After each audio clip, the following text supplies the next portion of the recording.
It's Serene at Serene Vocal Studio. Thanks for joining me today. Have you ever wondered if you are a bad singer? Like, am I a bad singer? And you may have wondered that, and you know, that's fair. That's totally fair. We as humans like to judge people. Like, judging is our gig. We're really good at it. Oh my gosh, her hair is so cute. Oh my gosh, her makeup, what a disaster. It's all over her face. I don't like what she's wearing. I like what she's wearing. Like, we tend to judge all day long, right? And so this idea of bad singer, good singer, it's up in the air. It's up in the air. But one thing that I talked about in my last video is that I don't really believe in this idea of a bad singer or a good singer. Everybody is just a singer, or potentially can be a singer. You don't have to be a singer like, you know, Taylor Swift or whatever. Not that I'm a Swiftie, maybe just a little bit. I'm absolutely a little bit of a Swiftie. It's so great. But I will say my students turn me into a Swiftie. ADHD, I'm getting distracted. It's fine. Somebody says Taylor and I say squirrel. So we're not going there today. Anyway, so this idea of bad singer, good singer, it doesn't really matter. You are a singer, period. There are some skills that you can do, and there are some skills that maybe you can't do. And maybe there's some skills that you can adequately do, and that maybe you could do better, right? So this idea of good and bad with singing, let's just toss that out the window. Now, obviously there are things that are like terrible for your voice, right? A couple of those things, I won't actually do it because it's bad for your voice. I love to give examples, but man, when it's not good for you, don't let me. Don't let me. When you whisper, that's actually terrible for your voice. So you could lump that into the bad category. When you yell really loud and really strained and really big, that could be lumped into the bad category as well. Now there's healthier yelling though than, you know, bad yelling, but there's a difference. Like, you can tell a difference. After you do a yelling situation that is quote unquote bad, it may feel heavy, it may feel strained, it may feel like exhausted, right? And that's your key to, wow, my vocal folds don't feel great, right? So yelling, whenever I have students who go to like football games, like I have a bunch of high school students, but often they'll come into the studio after like a weekend and they're like, I ask, hey, how was your weekend? And they're like, oh my gosh, it was so great, but my voice is exhausted. I'm like, what happened? And I can hear a little bit of strain in there, right?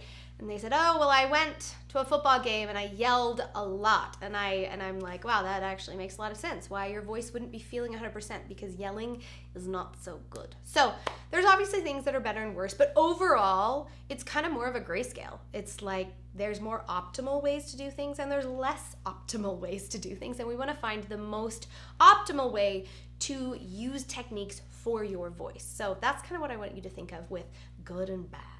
So one of the techniques that I love to teach my students is the Y buzz and the plus Y buzz. Now this is an Arthur Lesac technique. If you know Arthur Lesac, yay! Lesac does a lot of training, vocal and voice training. When I say vocal, meaning just using your voice, and it can be applied to public speaking, to singing, to just using your voice more efficiently overall. But everybody has vocal cords, so it's kind of for everybody. Do I have his book in here? Yes, I do. I have his book over there. Let me go grab it. Found it. Found it. Here it is. Do. This is what it looks like. I actually think it's out of print, but you can find it on Amazon. You can find it on eBay. It's called Arthur Lesac, The Use and Training of the Human Voice, a Biodynamic Approach to Vocal Life and Vocal Health, if I may say so myself. But one of the things he talks about in this book is the Y buzz and the plus Y buzz. The Y buzz has to do, so when we're talking these techniques, we're really going for feeling and a forward facial orientation of what you're using to make these sounds and how it feels. Like, what is buzzing? Where is it buzzing? What is your tongue doing? What is your jaw doing? What does it feel like? And you're being very internalized to this buzz that's happening within you. So that's what I want you to focus on. Focus on the feeling and what is engaging when you do it versus how do I sound? We want our ears to go on the back burner a little bit for this and focus on how it's feeling inside your body. So the Y buzz is an E sound. Now, there's going to be different places where you feel this buzzing in your mouth and in your facial mask, and it's going to be different depending on if you're doing it in a lower range, a middle range, or a higher range, right? So let's do that together. We're going to start low. E, E, E, E. Let's go to like a middle-ish range of the pitch. E, E, E. Let's go a little higher. E, E, E. It's actually a little bit difficult with an E to go higher, but an upper range, it's gonna feel probably pretty high in your voice. I want you to try to do more of an upper to mid range.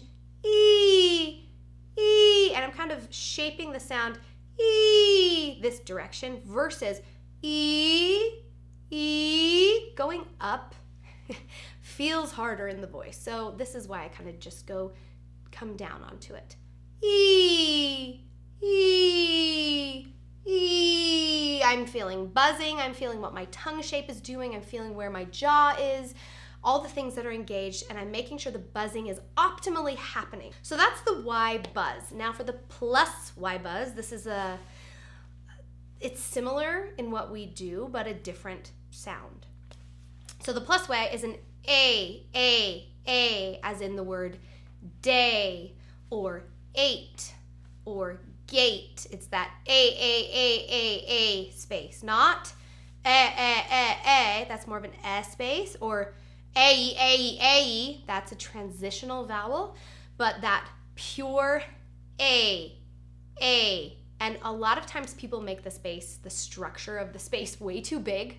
This is actually pretty small, so try not to overdo it. But let's do it together 3 times, a little bit of a mid-range here. A. Do you hear that buzzing happening? I've been practicing, so if you can practice to get yours really, really buzzy in your face, it might feel weird for a while. If it feels like hard to do, see if you can raise your pitch a little higher in your voice. It'll make it easier, okay? So with the Y buzz, we're gonna say easy peasy, and we're gonna do it 3 times, and we're really gonna lean into that E sound together. Here we go, easy peasy. Easy peasy, easy peasy, easy peasy.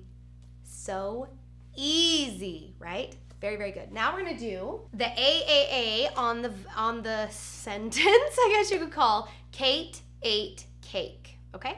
And we're really gonna focus on that feeling, what's buzzing, and that A space, okay? Here we go. Kate ate cake.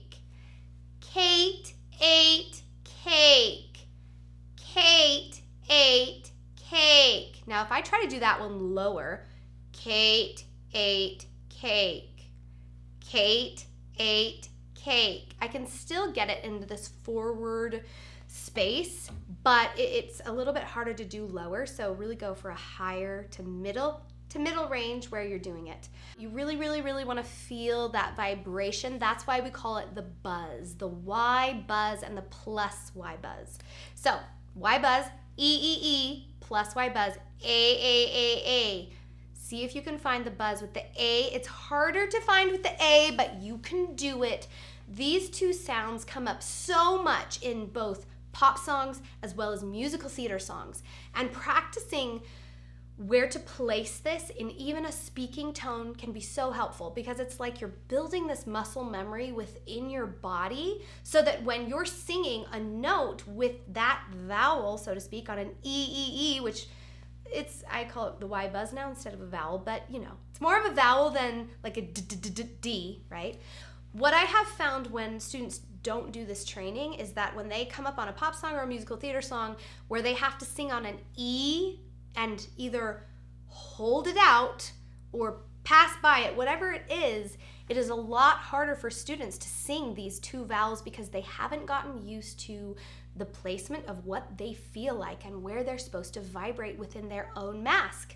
So that's one reason why we do the Y buzz and Y plus buzz. So important. It makes it so much easier. Practice this. I promise you'll see improvements in your singing and in how you can perform these songs. Something I wanted to mention with this particular training is that Often an E space gets turned into a more open, like A, and it has a little more into that E. It's not like a bright E, it's like a E. Sometimes it gets more pulled back, and the tongue tends to pull it back. E. It can even get really, really far back. People who are in choir can also apply this because you can use an E to sing, and you don't tend to sing a lot of E's in choir because you want them to kind of blend together a little bit more. But if you are pulling your tongue back and you are letting things fall and get relaxed and go into an E, right? It actually puts more pressure on the root of your tongue going into your vocal folds, and it feels terrible.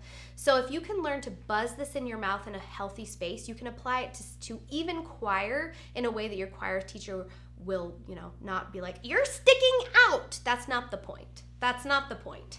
But in order to sing it in an optimal place in your face and help your vocal folds out, not make them work hard. We want to work smarter, not harder with our vocal folds. You can apply this to choir as well. But I'm specifically talking about pop and musical theater because that is where a lot of the people who come to me, that's where they want to train. So that's what I'm focusing on. Just know that if you don't do this, you're probably saying your E's wrong and your A's. Thank you for joining me today. Let me know in the comments what you think about this technique. If you're struggling with it, if you are successfully working on your Y buzz and your plus Y buzz. If you want more information, go to serenevocalstudio.com. I'm happy to chat with you, and we'll see you in the comments, and we'll talk to you soon. Bye.